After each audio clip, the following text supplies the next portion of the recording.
Hello everyone, welcome back to my channel. Today I've got a bit of a haul for you. So these are some things that have arrived in the last month or so. You may have seen them on my channel because I might have done an unboxing, or you might have seen them on Instagram, but this is just putting it all together in a haul video because I know lots of you like a good haul, as do I. So here we go. I'll start off with a cheapie. I got Eternity Incence by Calvin Klein, a partial bottle from eBay. I can't remember how much it was, but it was cheap, so probably was around 10-15 pounds, something like that.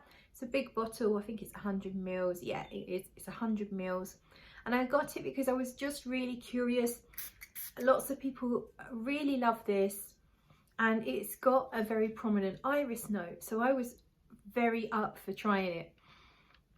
And if you watch my unboxing, you'll see that I really did enjoy that very first opening note, and I like the way that it opens up. It's a sort of fruity iris. It's a fruity powdery type scent. It doesn't smell very much like the original Eternity at all. I'm not sure what the fruits are. It's a bit pear-like, I think, but very powdery. But what I find is it gets really thick with the iris and the powdery notes, and it's almost a little sickly. I think there's some vanilla in here, and it goes quite sweet, and it's just a little too much for me. It's almost like the texture's really furry. It's got this really furry, thick kind of texture. So whilst I definitely think it's a good perfume, it's just not quite for me. But I do like it, and I especially do like the way that it starts. It reminds me a little bit of the Tiffany Intense in the dry down. That's got that kind of very thick iris type note. And it's a bit linear, and I think this has a similar sort of texture in the dry down. So I don't think this is a keeper for me, unfortunately, but there you go. Eternity Incence. Ooh. I just picked it up by the lid and dropped it on my lap. But we have here, let's make it look nice. This one's called Wild Moon, borrowed from The Wild. So Wild Moon is the brand. Wild Moon is owned by Holly Willoughby, the beautiful host of This Morning and Dancing on Ice and all sorts of other stuff. Gorgeous, blonde, vivacious, beautiful person that comes across as very caring and sweet and lovely. So I'm definitely a fan of Holly Willoughby. And then I was following Wild Moon, her new brand, on Instagram, and they made an announcement that I think it was over a weekend or over a short period of time, every penny that they made from the sales of their perfumes, or I think the sales of everything on the website, because they sell candles and stuff as well, every penny was going to go to support Ukraine, including even the shipping. So I thought that was an amazing incentive to, I was curious anyway, so it was an amazing incentive to buy. So I bought this knowing that all the money was actually going to help a good cause. It was about, I think it was about £50, 40 something pounds. So not too bad, 50 mil. I didn't expect to, this is the funny thing, I didn't expect to really like this because the note listing is quite green. I can't remember the notes. I think it's things like vetiver and patchouli, a very natural sounding kind of green outdoorsy perfume. So I wasn't expecting to love it because that's not my genre. However, I don't love it.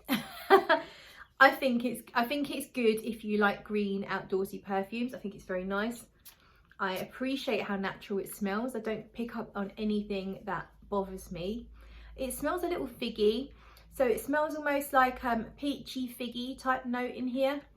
I don't think fig is a listed note, but I feel like I smell it. Smells peachy, very green, very fresh. It smells woody. It could be a Jo Malone fragrance from their, I think it's there, if they've got like a Woodlands collection. It could be oak and hazelnut, you know, it's that kind of scent. Very natural, like walking through a walking through the woods on a summer's day. So you can smell the earth and the trees and some dry wood. Just a hint of a fruitiness that smells a bit figgy to me. It does go a little dry for my taste. I find some fragrances can be just a bit too dry, and this does go a little dry for me. But it is very natural, very outdoorsy, and I think it's good value, and there's nothing bad about it. If you like that kind of thing, I think it's worth a go. Unfortunately, they don't do samples, so you can't really test it, which is a downside. But yeah, it's quite nice. It's just not my genre, and I knew it wasn't going to be. And the next one is, this is 4160 Tuesdays, and it's Paris Adventurous Past.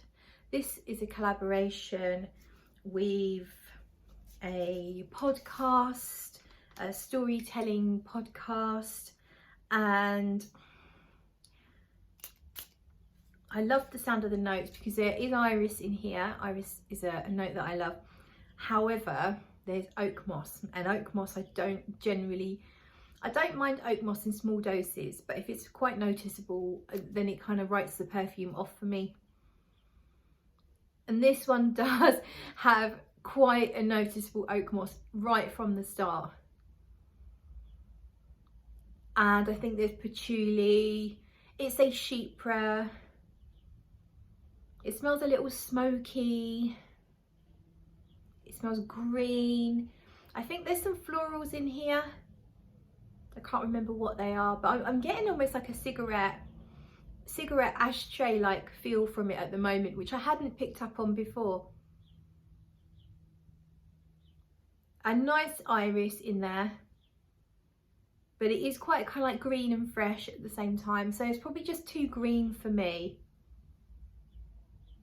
I think I'm not sure if there's rose, there might be jasmine, I'm not sure. There's definitely some florals, but it's just too green for me. The oak moss is just too noticeable. But I wanted to be part of it. It was a crowdfunding pre-order thing, so I took part in it months and months ago, and then this came about a few weeks ago. And it's interesting, but it's just not quite for me.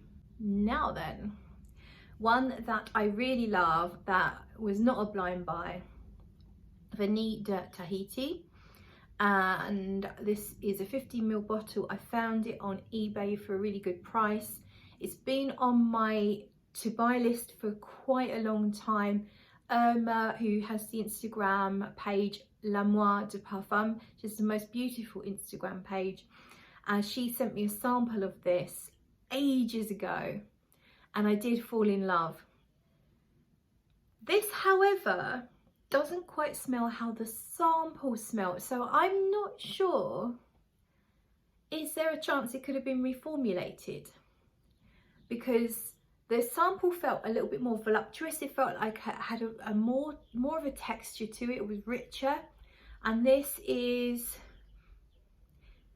also something I noticed about this that I didn't notice about the sample, is the opening has a touch of an animalic note to it. They could almost be described as a bit pissy. It reminds me of the animalic note in Kuros that people would describe as the urinal cake note.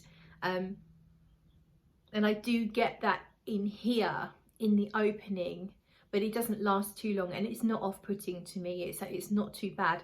It is ylang ylang and vanilla. So if you know Ylang Ylang Nosy Bee from Paris, it's got similar notes because they both have vanilla and ylang ylang, but it's different, and it's definitely different enough to have both. The Ylang Ylang Nosy Bee feels much heavier on the ylang ylang, a little more fruity in feel, and the vanilla seems to be of a different texture as well. But it's probably just the way that things interact with each other. I actually feel like this is getting stronger the longer I have it, and it's now closer to how that sample was. So maybe it just in transit had a little bit, I don't know how it works, but people say when you receive a perfume you should let it stand for a little while. I don't know the chemistry or the science behind that, if it's true or not, but I do feel like this is getting way closer to how I remember the sample. When I first tried it, I've tried it straight away, I felt like it was quite weak, like it felt like it wasn't projecting very much. And now it does feel stronger. So there you go, maybe it needed to rest. But anyway, I absolutely love it. It's a rich vanilla, it's got the best texture, a teeny bit of an animalic note in the opening. It's gorgeous ylang ylang. I can't remember the other notes. Very nuanced, kind of like a little bit spicy, a little bit woody. Love it, absolutely love it. Really, really happy to have that. Vanille de Tahiti from Paris Monte Carlo. And yesterday I did a live stream unboxing this perfume, which was an absolute bargain. I got it from TK Maxx. It's my scent of the day. Joyous Tuberose from the L'Art et Matière line, Guerlain. This is the old style bottle, because of course they're now all in the new bottles. This is 75 mils, new bottles are 100 or 200 mils. I prefer these older bottles, I think they're gorgeous. And Joyous Tuberose was an absolute amazingly happy purchase. I won't call it a blind buy because I think I did smell it in a shop once, but I really don't remember. And I would have been smelling 100 other things that day because it would have been in London or Paris. I might have smelled it in a major city when I was perfume sniffing. So I really had no idea actually what it smelled like in the end. And I was so happy because it's quite a light and airy tuberose. It is not a carnal flower. It is not fracas. It's not that thick in your face, really big, bold tuberose. It's light, it's airy, it's fresh, it's green as well. And it smells almost a little bit suntan lotiony. With this backbone of the Guerlain vanilla accord, because it feels like it's not just vanilla, there's probably some benzoin, some sort of resin that's a little bit sweet and light and lovely. But when you first spray it, it's much more of the tuberose with these green facets, but very light and spring-like. And then as you wear it, the vanilla starts to come through and it's so lovely. I really like it. It's probably not the most complex fragrance in the world. I'm not noticing lots of twists and turns or too much really, but I really like it. It's gorgeous. It's a proper Guerlain with that gorgeous Guerlain vanilla accord that I adore. The vanilla accord is lighter in here than it is in quite a lot of the L'Art et Matières.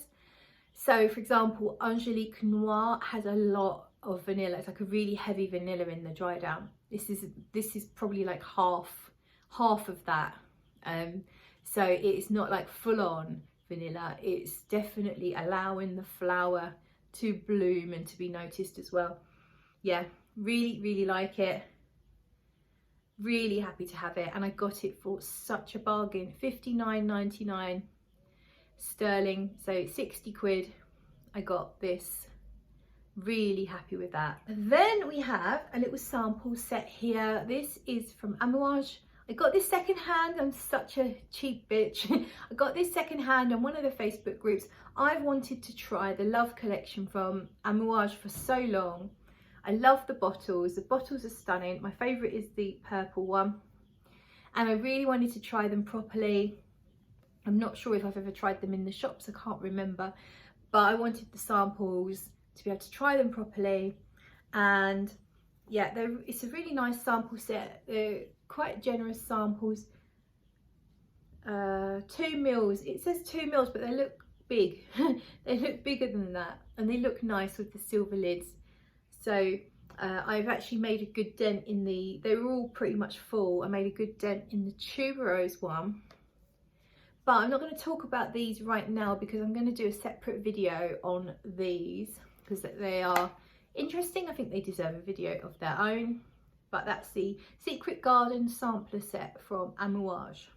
Then finally, I'm just going to talk about 2 travel sizes that were sent to me by the lovely Nikem.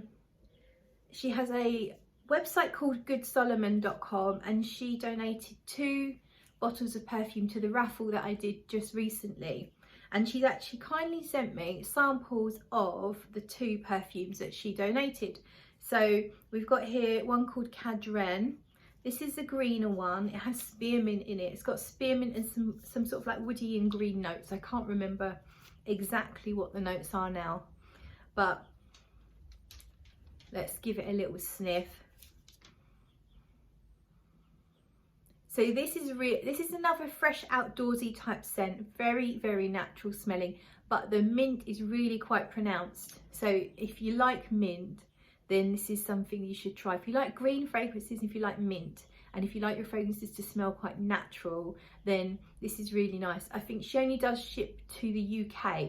If you're in the UK and you want to try it, it smells lightly woody, like almost like a powdery, dry vetiver, a woody kind of vetiver. It smells like vetiver and cedar and mint,